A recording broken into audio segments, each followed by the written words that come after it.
흑인들이 이제 납치해서 노예로 팔아먹는 그런 노예상 하시던 선장이었는데 배를 타고 가다가 풍랑을 만납니다. 그 어떤 자신이 이제 막강한 사람이라고 생각했던, 사람의 생명도 마음대로 할 수 있다고 생각했던 자신이 그 풍랑 앞에서 아무것도 할 수 없는 모습에 이제 무너지거든요. 마음이 무너져서 이제 그때 하나님께 기도합니다. 살려주십시오. 실제로 이제 거기서 구원을 받고요. 이 사람이 목회자가 됩니다. 목회자가 되어서 자신이 죄인임을 깨닫고 이 곡을 씁니다.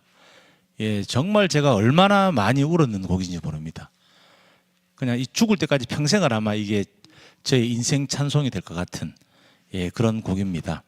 계획에 없던 말씀을 제가 드렸습니다. 사랑하는 우리 지저스 위드 공동체 가족 여러분, 서로 인사하셨으면 좋겠습니다. 추운 날 하나님 사랑하셔서 오신 여러분 축복합니다. 반갑습니다. 우리 모두 이 존 뉴턴 목사님처럼 자신이 얼마나 주님 앞에서 죄인인가, 그리고 이 큰 죄를 용서해 주신 이 주님의 사랑이 얼마나 큰가, 그것을 좀 생각하는 시간 되었으면 좋겠습니다. 자, 여러분, 이제 설교로 돌아가겠습니다. 오늘 나눌 말씀은요, 자, 이 바라바 잘 아시죠? 그의 이야기입니다. 그 사건에 의한 이야기죠. 오늘 우리는 인류 역사상 가장 거룩하지 못한 현장을 마주하고 있습니다. 왜 가장 거룩하지 못한 현장인가 한번 살펴보겠습니다. 자, 여러분, 지금 이곳은 빌라도의 뜰입니다. 뜰. 그곳에는 지금요 사람들이 모여 있습니다. 누가 모여 있냐면 하나님의 이름을 부르면서 평생을 율법과 제사에 헌신하고 살아왔다라고 자부하는 대제사장들이 서 있었습니다. 그런데요, 이 성경 말씀 안에서 오늘 그들의 화려한 예복 속에 감추어진 추악한 모습을 보여줍니다. 자, 여러분, 제목을 한번 봐주십시오. 바라바를 택한 우리. 뭐라고요? 바라바를 택한 우리. 자, 이렇게 거룩한, 스스로 거룩하다고 칭하는, 평생을 하나님만 섬겼다고 자기들 입으로 자신하는 이 대제사장들, 그리고 하나님의 백성이라 일컫는 그 사람들이, 자, 예수님이 계시고요, 바라바가 있습니다. 바라바를 선택했다는 것입니다. 예수님이 아니라. 여러분, 이것은 지금 우리의 모습이 아닌가요? 오늘 진짜 생각해 봐야 하는 것입니다.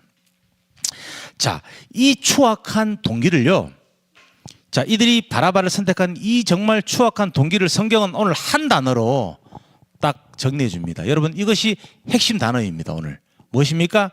시기입니다. 바로 시기. 제가 더 말씀 안 드리겠습니다. 자기 마음 안에 있는 시기심 다 돌아보신 적 있죠? 오늘 이 핵심 단어입니다. 이 단어를 주목하십시오. 오늘 이 말씀을 통해서 우리 시대 목회 현장, 성도들의 삶 속에 깊이 뿌리 박혀 있는 이 시기라는 독버섯이 어떻게 예수님을 다시 십자가에 못 박고 있는지 아프게 한번 돌아보고자 합니다. 여러분, 우리가 말씀을 나누죠. 교훈으로 들어서는 안 됩니다. 그것을 넘어서야 됩니다. 지금 내 모습을 봐야 하는 것입니다. 그리고요, 대언자의 심장으로 현 시대의 모습을 봐야 하는 것입니다. 나의 모습만 살피고 나만 잘 돼야지가 아니라 현 시대가 어떻게 돌아가는지, 사실 말세입니다.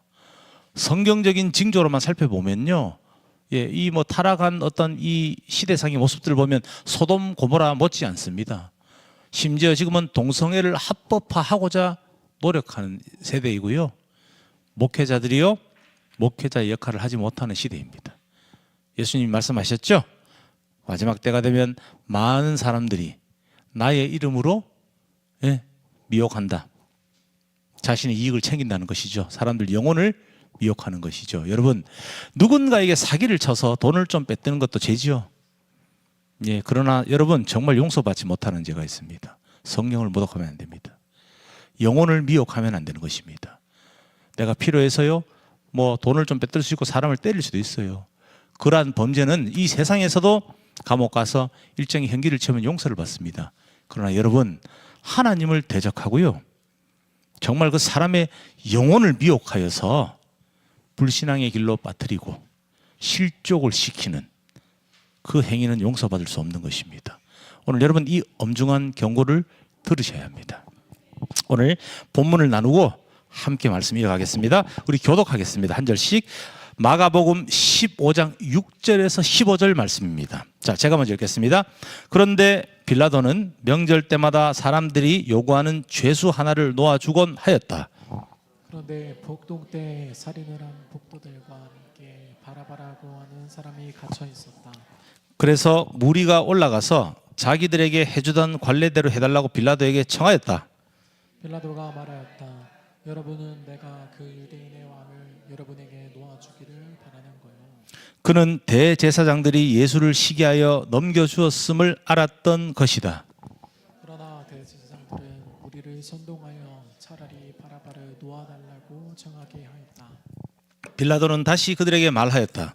그러면 당신들은 유대인의 왕이라고 하는 그 사람을 나더러 어떻게 하라는 거요? 그들이 다시 소리를 질렀다. 십자가에 못 박으시오. 빌라도가 그들에게 말하였다. 정말 이 사람이 무슨 나쁜 일을 하였소? 그들은 더욱 크게 소리를 질렀다. 십자가에 못 박으시오. 함께 읽겠습니다. 그리하여 빌라도는 무리를 만족시켜 주려고 바라바는 놓아주고 예수는 채찍질한 다음에 십자가에 처형당하게 넘겨주었다. 아멘입니다. 여러분, 참 정말 거룩하지 못한 장소입니다. 그렇죠? 예수님을 십자가에 못 박으라고 하고 있습니다. 채찍질한 다음에 처형장에 넘겨주는 상황입니다. 사랑하는 여러분, 이들의 이 시기심은 오늘날 우리 목회자들 또 모든 교회 성도님들에게도 무서운 독이 된다는 사실을 깨달으셔야 합니다. 참 부끄러운 고백이지만 오늘날 우리 목회 생태계 안에도 이 대제사장들의 영이 흐르고 있습니다. 후배 목회자가 자신보다 좀 더 영성 있게 설교를 잘 하거나 교회가 부흥을 합니다. 자, 그러면 그것을 하나님의 기쁨으로 여기기보다 경쟁자의 출연으로 간주하는 선배님들이 있습니다. 사실입니다. 예. 앞에서는 인자한 미소로 축복하며 손을 맞잡죠. 그러나 뒤로 돌아서서는 더럽고 역겨운 시기심으로 자신의 목회 경력과 인맥을 동원해서 그들의 앞길을 막습니다. 실제로 있는 일들입니다. 그 친구는 아직 멀었어. 교회 개척이 어디 쉬운 줄 아나? 그런 말들로 후배의 평판을 깎아내리고 보이지 않는 벽을 세워서 사명의 길을 방해합니다. 여러분, 저 또한 목회자로 살아왔습니다.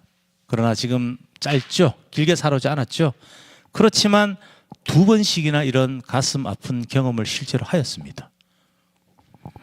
믿었던 선배, 스승이라 여겼던 분들에게서 받은 그 보이지 않는 칼날은요, 육체의 채찍보다 정말 훨씬 더 아프게 저의 영혼을 핥혔습니다.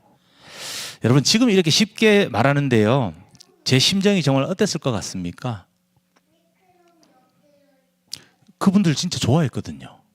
강아지가 보호자 믿으면 죽은 보호자 옆에서 막 4일간, 저거 유튜브 요새 조금 봤거든요.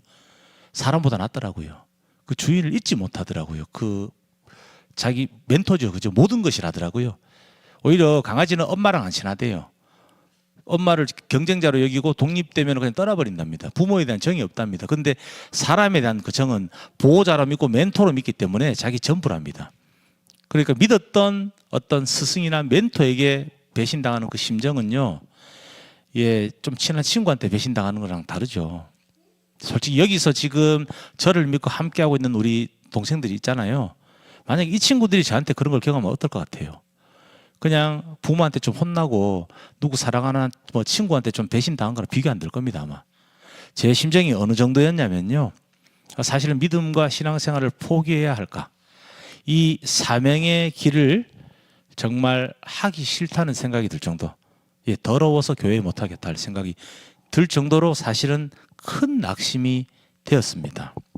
여러분, 목회자가 목회자의 앞길을 막고 시기심 때문에 젊은 사명자의 싹을 자르는 그러한 행위, 이것이 바로 오늘의 본문에서 예수님을 빌라도에게 넘겨준 대제사장들의 모습과 똑같다는 것입니다.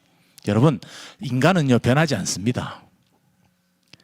사람은 우리가 지금 입는 의복이나 지금 뭐 인터넷을 사용하고 스마트폰 쓰고 어떤 과학이 발전해서 어떤 편리성에 대해서 살아가는 모습은 이렇게 많이 달라졌죠. 조선시대 때랑, 그죠? 말 타고 다니고, 원시시대 때 막 돌칼 쓰고, 지금은 뭐 상상할 수 없는 편리함이 있지만 인간은 똑같습니다. 하루에 2끼 3끼 먹어야 되고요. 그 악한 생각들과 그 시기 질투하는 그 미워하는 그 마음들, 또 반대로요, 또 그러한 사람이 이 존 뉴턴처럼 회심을 하였을 때는 또 완전히 다른 사람이 될 수 있는 그런 존재가 사람인 것입니다. 여러분, 인간은 안 달라집니다. 그때의 제사장들이나 지금의 목회자들이나 똑같다는 것입니다. 인간의 마음은요, 하는 행태들은 똑같다는 것입니다. 자, 여러분, 앞에서 축복한다. 야, 너 사랑한다. 자, 뒤에서는 자신의 인맥, 경력 이용합니다. 자, 젊은 사명자들의 앞길을 철저히 가로막는 이 선배들의 모습 속에서요, 저는 2000년 전 예수님을 빌라도에게 넘겨준 그 시기심의 잔재를 보았던 것입니다. 똑같은 것입니다. 이들과, 지금의 목회자들과. 여러분, 무엇이 다릅니까? 양복 입고 제사장 의복 입은 거 외에는 똑같은 사람들입니다. 똑같은 마음으로 이렇게 하는 거예요. 이들이 지금 예수님한테 하는 마음이 이 마음입니다. 시기입니다. 시기. 세상 사람들도 다 아는 그 추악한 시기심이 거룩한 강단 뒤에 숨어 있지는 않은지 오늘날에 우리가 모두 다 통곡하며 회개해야 하는 것입니다. 이 대제사장들을 비난하고자 하는 것이 아닙니다. 우리의 모습을 봐야 한다는 것입니다. 이 정도의 차이만 있지 나는 그렇지 않습니까? 실천하지 않았더라도 그런 생각을 잠시 가질 수도 있는 거 아닙니까? 사람들이요. 자, 본문 10절을 한번 함께 보겠습니다. 자, 그는 대제사장들이 예수를 시기하여 넘겨줬음을 알았던 것이다 라고 이야기하고 있죠. 자, 이처럼 빌라도 같은 이방인의 눈. 자, 이 빌라도는 이방인이에요. 이렇게 로마의 위임을 받은 이 총독입니다. 그러니까 유대인이 아니에요. 이 사람도 이방인입니다. 근데 이 이방인의 눈에도 보일 만큼 이 대제사장들의 시기심은 정말 노골적이라는 것입니다. 보인다는 겁니다. 이 이방인이 빌라도가 보기에도 왜 쟤들 저렇게까지, 왜 저렇게까지, 빌라도 얘기하잖아요. 이 사람들 죄 지은 거 나는 모르겠는데 예수님 죄가 없다고까지 얘기하잖아요. 그들은 예수님이 행하시는 어떤 기적과 그분을 따르는 군중을 보면서 위기감을 느꼈던 것입니다. 제사장들이 말입니다. 자신들의 기득권이 흔들릴까봐, 자신들보다 더 존경받는 젊은 예수님을 견딜 수가 없었던 것입니다. 정말 슬프네요. 다 나이 있으시고, 그죠?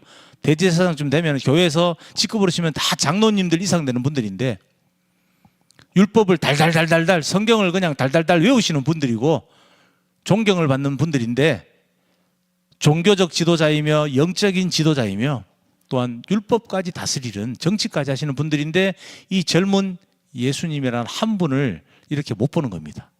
막 짜증이 나는 겁니다. 막 배가 아파 죽는 겁니다. 자기들보다 더 능력이 많거든요. 더 존경받거든요. 이게 짜증 나는 거예요, 지금. 더 비극적인 것은 11절입니다. 한번 보겠습니다. 그러나 대제사장들은 무리를 선동하여 차라리 바라바를 놓아달라고 청하게 하였다. 여러분, 참 슬픕니다. 왜요? 이 백성들은요, 스스로 판단하지를 못하고 있습니다. 분별하지 못하고 있습니다. 자신들을 지도한다고 믿었던 어떤 이 대제사장들, 이들의 선동에 휘둘려서 생명의 주님을 죽여버리고 살인자인 바라바를 선택한 것입니다. 여러분, 결국 어떻게 되었습니까? 살인자이자 반란자인 바라바는 자유를 얻었습니다. 아무 죄 없는 예수님은 채찍을 맞으시면서 십자가로 향하신 것입니다. 누군가의 시기심 때문에, 누군가의 그 선동 때문에, 그리고 누군가의 비겁한 방관 때문에 생명의 주님이 죽음의 길로 내몰린 것입니다. 여러분, 교회의 어떤 목회자, 지도자, 그리고 또 장로님 같은 이런 리더들 있죠. 또 부서의 리더들 있죠. 이분들 역할이 정말 이렇게 중요한 것입니다. 지도자의 어떤 잘못된 어떤 그런 신념들 있죠.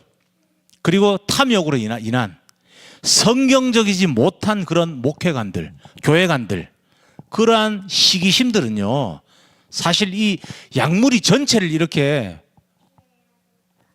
실족시키는 겁니다. 약물이 전체를 분별하지 못하게 하고요. 예, 어느 물에 가는지를 모르고 가는 겁니다. 지금 분별 못하잖아요. 이게 이분들이 똑똑해가지고 막 분별을 잘해서 자기들이 판단을 잘해서 예수라는 사람을 죽여야 돼. 그러니까 죽여라고 한 게 아닙니다. 이 리더들이 선동을 하니까 시킨 대로 하는 거예요, 그냥. 여러분, 이거 정말 비극적이지 않습니까? 신앙인들입니다. 하나님의 백성들입니다. 근데 본인 자체적으로 판단을 하지 못합니다. 분별하지 못합니다. 왜요? 이 그릇된 목회자들이, 이 지도자들이 그들의 눈을 다 가려놓은 것입니다. 길을 막아버린 것입니다. 쉽게 말씀드립니까? 자신들의 그릇된 신념과 탐욕, 그 시기심에서 발현된 잘못된 목회관과 교회관을요, 가스라이팅을 해놓은 것입니다. 바보를 만들어버린 것입니다. 백성들을. 사랑하는 형제자매 여러분, 우리는 모두 바라바와 똑같은 죄인이었습니다. 그렇지 않습니까? 뭐 죄인 아니십니까? 그렇게 훌륭하게 사셨습니까? 다 죄인이었습니다. 예수님께서는 누군가의 질투와 시기심조차 당신의 몸으로 다 받아내시면서 우리가 살아내야 할 그 자리를 대신 채우신 것입니다. 아멘입니다. 여러분, 너무 가슴 아픕니다. 주님 죄송합니다. 그리고 감사합니다. 사랑하는 우리 공동체의 거룩하신 성도 여러분들, 자, 여러분들은 지금 분별하고 살고 계세요? 어떻습니까? 분별하십니까? 이제 더 이상 어떠한 시기심 때문에 동력자를 죽이지 말아야 하는 것입니다. 인맥과 권력으로 젊은 사명자들의 앞길을 막는 악행을 멈추어야 하는 것이죠. 여러분, 이것이 비단 그러면 목회자의 이야기만 되겠습니까? 아닙니다. 모든 교회 지체들에게 해당이 되는 이야기입니다. 자, 신앙이 연차가 높으신 안수 집사님들 계시잖아요. 그렇죠. 장로님들 계시잖아요. 권사님들도 계시고 집사님들 계시죠. 자, 이분들은요, 젊은 세대 후배들을 사랑하고 권면하고 세워주셔야 하는 것입니다. 예. 얘가 똑똑하거든요. 똑똑하니까 배합하면 안 된다는 것입니다. 일을 잘해요. 내가 하는 일을 뺏길 것 같은데, 내 자리가 흔들리는데, 그렇게 생각하면 이 대제사장하고 똑같은 것이죠. 세워주고 권면해 주셔야 된다는 겁니다. 그렇다면 반대로 우리 젊은 세대들은 어떻게 해야 되겠습니까? 이 신앙의 선배들을 존중해야죠. 그리고 사랑해야 되죠. 그리고 그분들의 권면을 잔소리라 생각하지 않고 잘 받아들여서 자기 자신의 신앙생활의 자원으로 만들어야 하는 것입니다. 아멘입니다. 여러분, 오직 주님만이 영광을 받으시는 교회, 자, 시기가 아니라 사랑이 흐르는 공동체를 만드는 저와 여러분들이 되어야 하는 것입니다. 여러분, 우리는 지금 교회가 이제 시작한 교회죠. 작은 교회죠. 이 기초를 다지지 못하면요, 이 말세에 타성해졌고 지금 잘못된 길을 가는 교회에 따라간다는 것입니다. 지금 이 기초를 잘 다져야 하는 것입니다. 여러분, 사람이 많은 거 중요하지 않습니다. 교회 돈 많은 거 중요하지 않습니다. 이 시기심 대신에 사랑이 흐르지 않는 교회는요, 교회가 아닌 것입니다. 그것이 교회입니까? 세상의 일반 어떤 이익 집단과 똑같은 겁니다. 회사와 똑같은 거예요. 그렇지 않습니까? 이 봉사를 하기 위해서 모인 막 그런 단체들이 있습니다. 유명한 단체들. 저도 예전에 그 선배들이 계셔서 따라가 봤습니다. 그럼 거기요, 같이 만나서 뒤에 술자리하고 밥자리 하면서 하는 이야기들 들어보면 다 자기 자랑입니다. 얼마나 배 아파하고 시기 질투하고요. 나는 이번에 1,000만 원을 기부했는데, 그러면 5천만 원 기부한 사람이 막 이렇게 우습게 봅니다. 정말 그렇습니다. 그것을 비난하는 것이 그거 당연한 겁니다. 세상의 논리나 그들의 사상으로는 그것이 너무나 당연한 것입니다. 그들의 명목상은 어떤 이 사회 취약계층을 돕고 무언가를 하기 위해서 모였다고 하지만 결국은 그것을 발판 삼아서 시의원, 구의원을 나갑니다. 자신의 경력 때문에 하는 것입니다. 심지어 교도소 이 선교를 자원하는 목사님들 중에서도요, 많은 목사님들이 교정선교위원회 그 배지를 달기 위해서 자신의 경력에 집어넣기 위해서 그 법무부에서 주는 거거든요. 아무나 안 해줍니다. 그거 진짜 이 어떤 특정 교도소의 교정위원이라는 것은 엄청난 겁니다. 그거 예. 근데 그게 그런 마음으로 그것을 가입해서 그 제대로 목회를 하겠습니까? 아니죠. 예. 실제로 그렇다는 것입니다. 여러분. 너무 안타까운 시대입니다. 자, 이제 우리가 빌라도의 모습을 한번 좀 살펴보길 원합니다.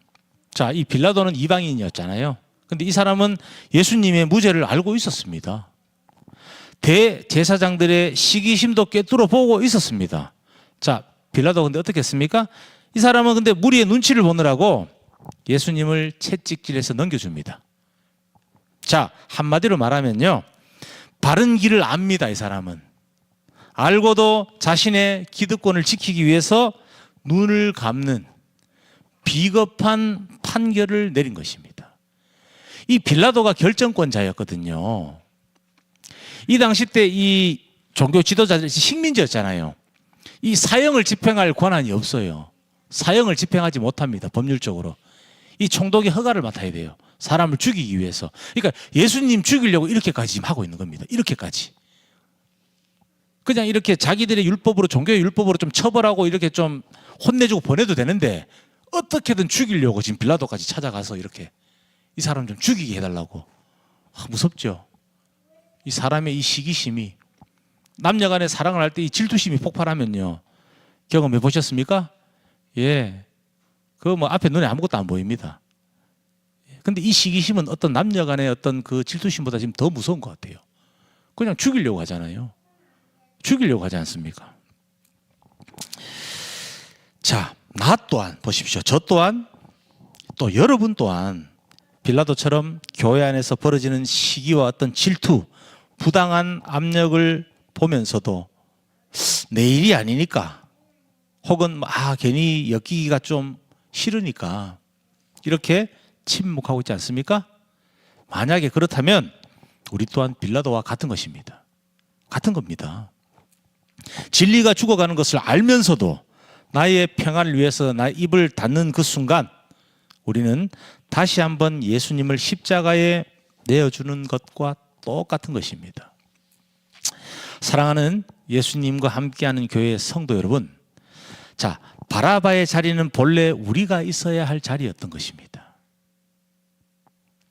살인과 반란으로 죽어야 마땅한 우리 대신에 누군가의 시기심과 배신 때문에 예수님이 그 사형틀을 대신 지셨고요, 십자가에 달리신 것입니다.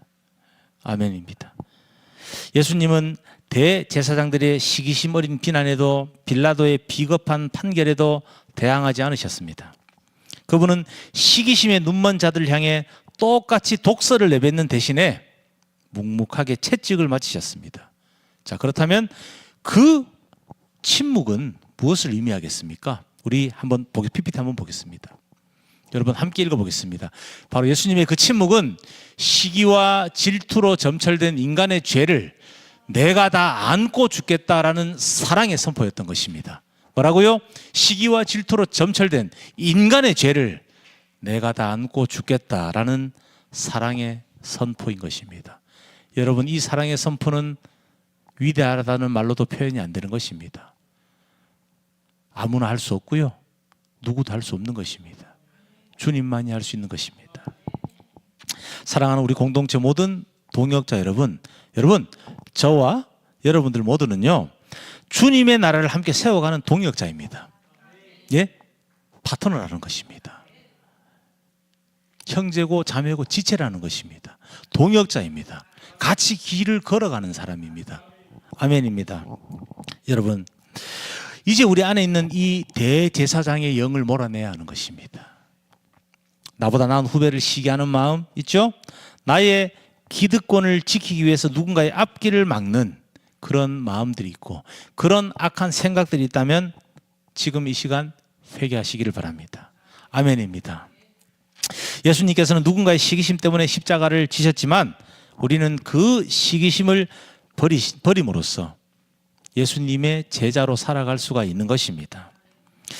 여러분, 예수님께서 사역한 모습을 보면요, 알 수 있습니다. 그냥 이 제자들을요 자기 밑에 두지 않았습니다.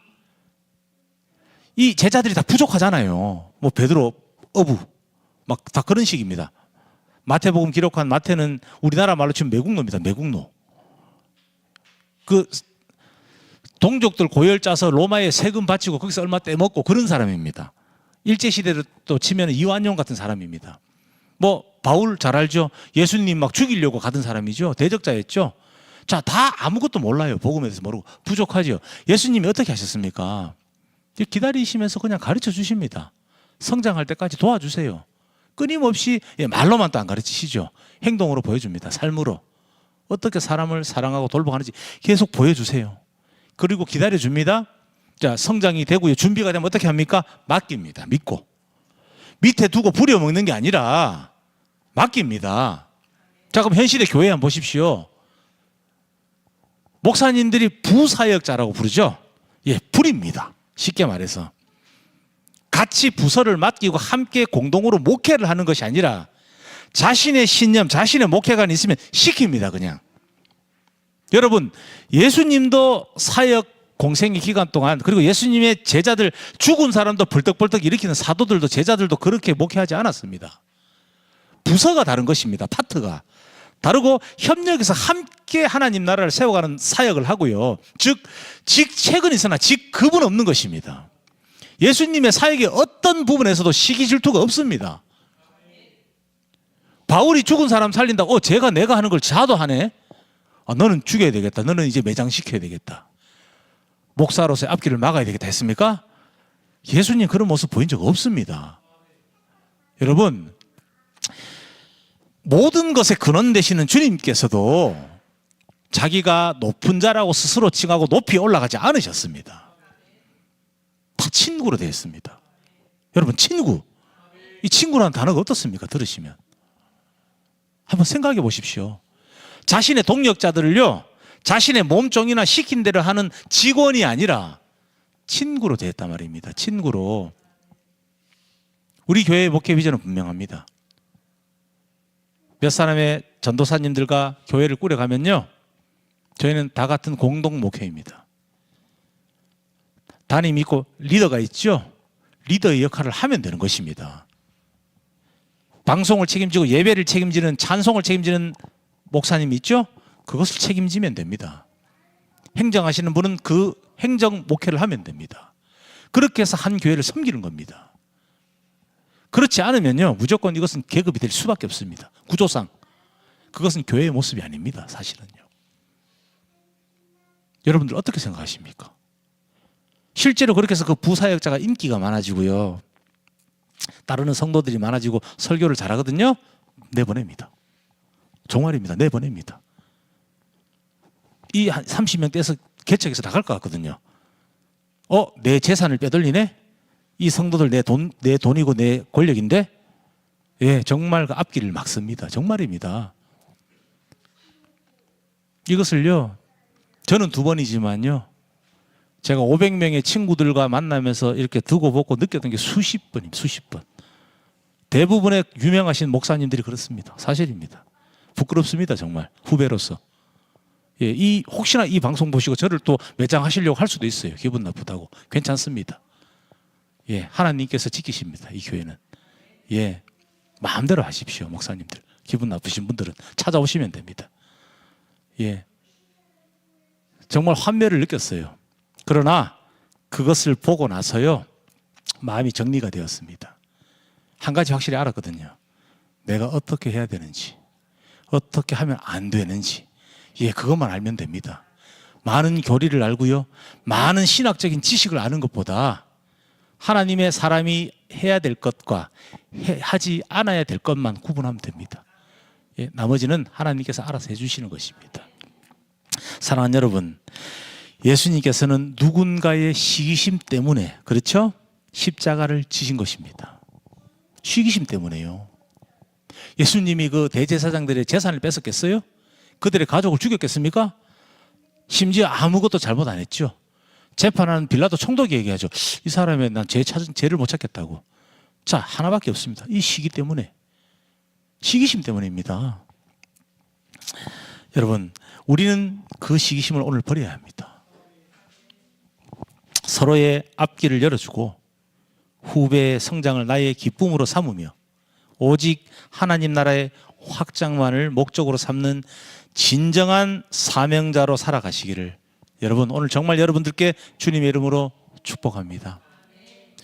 자신이 계신 자리 어느 곳도요, 지금 주부로 살아가시죠? 하는 게 없는 것 같죠? 사명의 자리입니다. 권사님들 꼭 기억하십시오. 옆에 남편, 그 한 남편이 내 사명일 수도 있어요. 내가 키우고 있는 이 한 자녀, 이 두 자녀가, 이 두 자녀 올바르게 하나님의 사람으로 키워내는 것이 나의 평생의 사명일 수 있는 것입니다. 한 번도 하나님께서는 우리 보고 크고 위대하고 대단한 일을 하라고 한 적이 없습니다. 일상에 주어진 것, 지금 내 곁에 있는 자리에서 삶을 살아내라고 하셨지, 네가 교회를 개척해서 5,000명 교회를 세워라, 네가 전도를 10,000명을 하여라, 이렇게 한 적 없습니다. 나부터 바로 살아야 되고요, 내 옆에 있는 한 영혼 불쌍히 여길 수 있는 마음을 가지시면 됩니다. 아멘입니다. 여러분 축복합니다. 함께 기도하겠습니다. 사랑해 주님 감사합니다. 우리가 신앙생활의 여정을 가는 이 인생길 동안 동역자들을 사랑의 눈으로 바라보고 한 마음으로 주님의 나라를 세워갈 수 있기를 간절히 소망합니다. 우리 일상의 모든 영역에서 미움, 다툼, 시기, 질투를 버리고 서로